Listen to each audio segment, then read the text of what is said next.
Setelah pertemuan dengan Pangeran Zion sudah berakhir, Evelyn yang kembali ke istana pun disambut oleh seorang ksatria.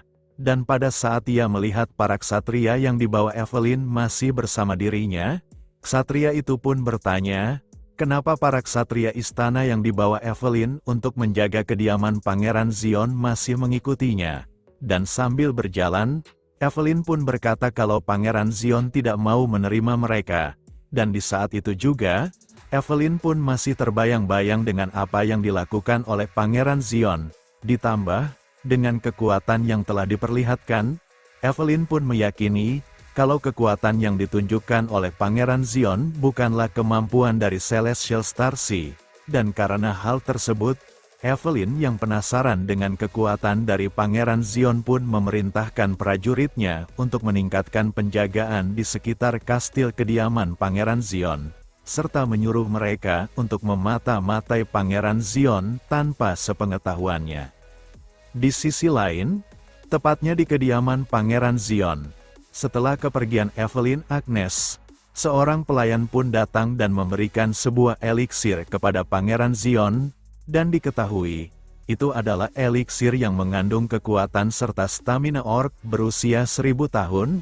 Dengan eliksir pemberian dari saudaranya itu, Pangeran Zion pun berpikir, kalau dia bisa tenang untuk sementara waktu, karena dengan eliksir tersebut, hal itu benar-benar sangat membantu untuk mengembangkan kekuatannya. Dan di sisi lain, Pangeran Zion yang mengetahui kekuatan dari Evelyn Agnes, dengan trait dan cara kekuatannya bekerja mirip seperti dengan Black Star Fall. Pangeran Zion pun sedikit terkejut, tapi setelah dipikir-pikir, hal itu mungkin bisa terjadi, karena sejak awal sudah tidak masuk di akal juga kalau dirinya bisa berada di dalam sebuah novel. Tak berselang lama, seorang pelayan dari luar ruangannya pun memberitahu kepada Pangeran Zion, kalau Putri Priscilla dari keluarga Barmel sudah ada tepat di pintu depan ruangannya. Dan setelah mengizinkan Putri Priscilla untuk masuk ke ruangannya itu, Putri Priscilla pun berkata kepada Pangeran Zion, apa alasan Pangeran Zion memanggilnya setelah memperlakukan dirinya seolah-olah tidak ada. Dan dengan sinisnya, Pangeran Zion berkata kepada Putri Priscilla kalau dia harus membayar uang tempat tinggal selama ia tinggal di kastilnya itu. Dan kemudian, Pangeran Zion pun memberikan sebuah gambar lingkaran sihir, serta bertanya, seberapa lamakah Putri Priscilla bisa menggambar lingkaran sihir tersebut? Dan setelah melihat lingkaran sihir itu, Putri Priscilla pun terkejut, karena selama ia hidup, dia baru pertama melihat formula dan struktur serta prinsip dari sebuah lingkaran sihir seperti yang diberikan oleh Pangeran Zion. Namun, Pangeran Zion tak mau membahas perihal itu dan kembali menanyakan seberapa lama Putri Priscilla bisa membuat lingkaran tersebut. Dan Putri Priscilla pun menjawab, kalau dia bisa menyelesaikan pembuatan lingkaran sihir tersebut sampai hari esok. Sekaligus Putri Priscilla bertanya-tanya di dalam hatinya, seberapa jauh Pangeran Zion mengetahui perihal tentang sihir. Dilihat dari apa yang ia lihat dari lingkaran sihir tersebut, Putri Priscilla meyakini, kalau itu adalah lingkaran sihir pendeteksi, namun itu seperti mencabut sesuatu dengan paksa. Dan karena penasarannya tentang lingkaran sihir yang diberikan oleh Pangeran Zion, Putri Priscilla pun memberanikan diri bertanya untuk kepentingan apa Pangeran Zion membuat lingkaran sihir tersebut. Dan dengan santainya, sambil tersenyum Pangeran Zion berkata, kalau itu hanya untuk berburu saja.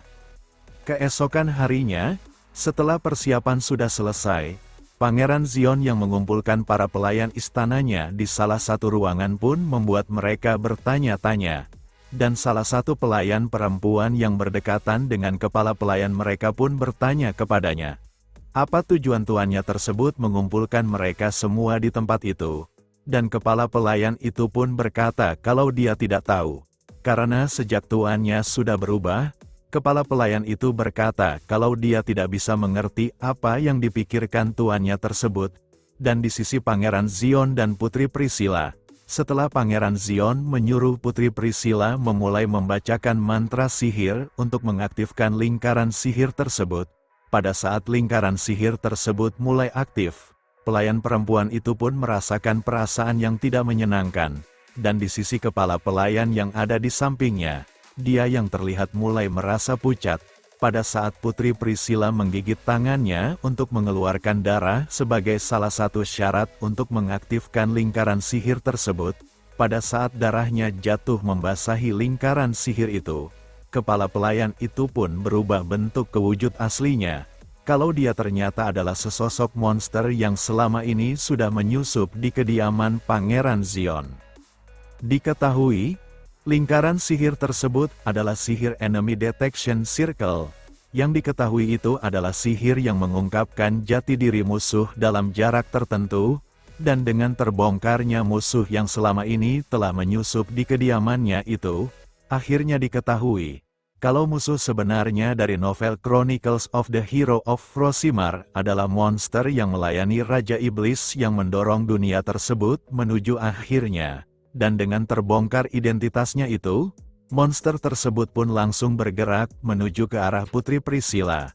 Namun, para prajurit istana pun langsung bergerak cepat untuk melindungi Putri Priscilla dan Pangeran Xion, dan diketahui, kenapa monster tersebut langsung menargetkan Putri Priscilla Barmel, yaitu karena darah dari Putri Priscilla yang disebut Evil Blood, itu seperti Heavenly Elixir bagi para monster-monster tersebut. Karena menurut novelnya, Putri Priscilla akan dibawa oleh iblis yang mengejar Evil Blood, dengan bertujuan akan digunakan sebagai pemasok darah untuk mereka tanpa bisa hidup ataupun mati. Dan inilah alasannya, kenapa Putri Priscilla disebut dengan sebutan Princess of Misfortune.